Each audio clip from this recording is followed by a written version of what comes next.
Baik, Assalamualaikum warahmatullahi wabarakatuh. Sebelumnya izin memperkenalkan diri. Bapak, nama saya Muhammad Faik Katai Rokmanan NIM 111723058 dari kelas Desain dan Teknik Komunikasi Geologi TGD. Jadi di sini saya akan memaparkan tentang proposal saya yang berjudul Studi Pemetaan Geologi Daerah Marjosari dan sekitarnya Kabupaten Wonogiri, Provinsi Jawa Tengah. Nah, berikut latar belakangnya. Jadi, kegiatan pemetaan geologi itu merupakan salah satu metode utama dalam memperoleh data geologi secara langsung di lapangan. Nah, melalui kegiatan ini dapat dilakukan pengamatan terhadap litologi, struktur geologi, serta geomorfologi yang berkembang pada suatu daerah. Nah, data yang diperoleh nanti kemudian dianalisis untuk menghasilkan interpretasi geologi yang komprehensif. Nah, buat lokasi eh, penelitian saya itu nanti berada pada daerah Marjosari, tepatnya pada Kecamatan Tirtomoyo, Kabupaten Wonogiri, Provinsi Jawa Tengah. Nah, di sini penelitian saya ini dilakukan pada daerah dengan luas 5 kali 5. Di sini ada 5 kali 5 kilometer yang dimana secara geografis penelitian ini berada pada koordinat X-min yaitu 52640, Y-minnya 9122.000, dan X-max-nya itu 57640 serta Y-max-nya itu 9127000. Nah, di sini selanjutnya saya akan menjelaskan tentang geologi regional daerah penelitian saya. Yang dimana kita mulai dari sebelah kiri. Di sini ada fisiografi Pulau Jawa menurut Van Bemland yang sudah dimodifikasi oleh Kusuma Yuda 2019. Yang mana menurut Van Bemland ini Pulau Jawa ini dibagi menjadi 7 zona. Nah, dari yang paling utara itu ada zona Gunung Api Quarter, lalu ada zona dataran aluvial pantai utara, hingga yang paling selatan itu nanti ada zona pegunungan selatan. Nah, menurut literatur yang saya baca, daerah penelitian saya di Wonogiri, Kabupaten Wonogiri itu masuk ke zona pegunungan selatan. Nah, pada zona pegunungan selatan sendiri nanti saya menggunakan stratigrafi regionalnya menurut Surono tahun 2009. Nah, menurut Surono tahun 2009, daerah penelitian saya itu nanti masuk ke dalam formasi Ngelanggeran dan formasi Semilir. Yang mana buat penciri dari formasi Ngelanggeran dan formasi Semilir nanti saya uh, dijelaskan pada peta geologi lembar Ponorogo selanjutnya.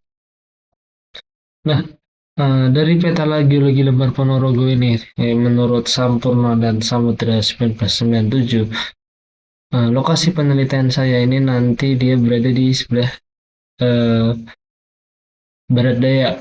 Nah, di sebelah barat daya dari lembar Ponorogo. Yang mana ketika kita zoom lagi, kita di sini bisa melihat bahwasannya lokasi penelitian saya ini masuk ke dalam dua formasi, ada TMS dan juga TML. Yang mana TMS itu merupakan Tertiary Miocene Semilir, yang berarti dia memiliki umur Miocene dengan formasi semilir, dan juga TMN yaitu Tertiary Miocene Ngelanggeran. Nah, selain dari dua formasi tersebut, di sini kita bisa melihat bahwasannya lokasi penelitian saya ini terdapat TMD atau Tertiary Miocene Dasit, yang berarti di lokasi penelitian saya itu terdapat litodem berupa batuan beku dasit. Nah, bisa dilihat juga dari geologi lembar Ponorogo ini, kafling saya ini sangat dominan sekali dari si struktur geologi ya, yang mana nanti bisa diinterpretasikan bahwasannya lokasi penelitian saya itu bisa dihipotesakan dia itu memiliki bentuk lahan perbukitan struktural.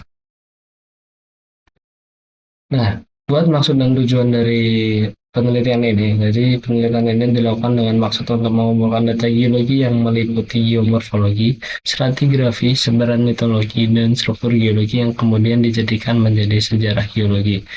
Nah, adapun tujuan dari penelitian ini nanti diantaranya yang pertama buat mengetahui dan menyajikan kondisi geologi berupa stratigrafi dan persebaran litologi daerah penelitian.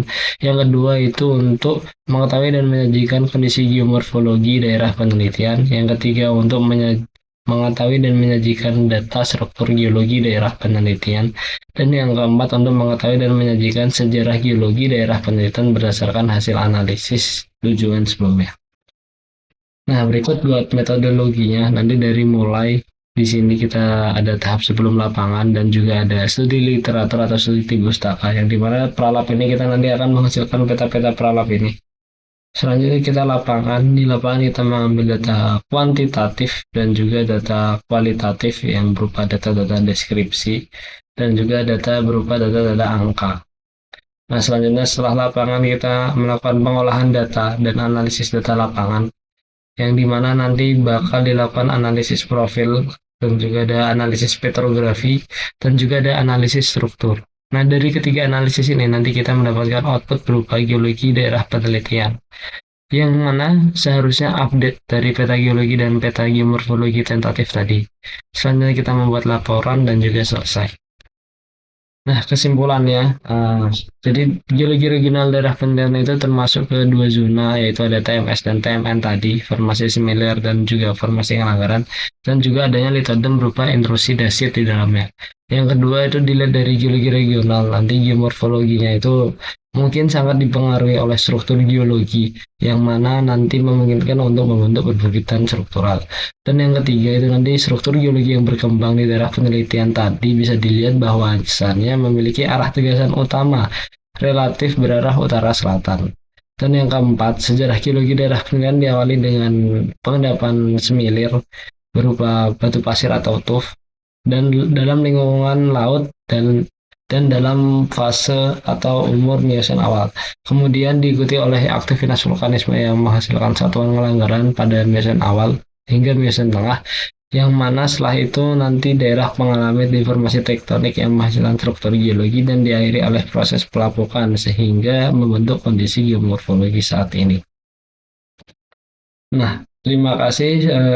Cukup sekian dari presentasi proposal yang saya dapat sampaikan. Mungkin kurang lebih mohon maaf. Saya tutup. Wassalamualaikum warahmatullahi wabarakatuh.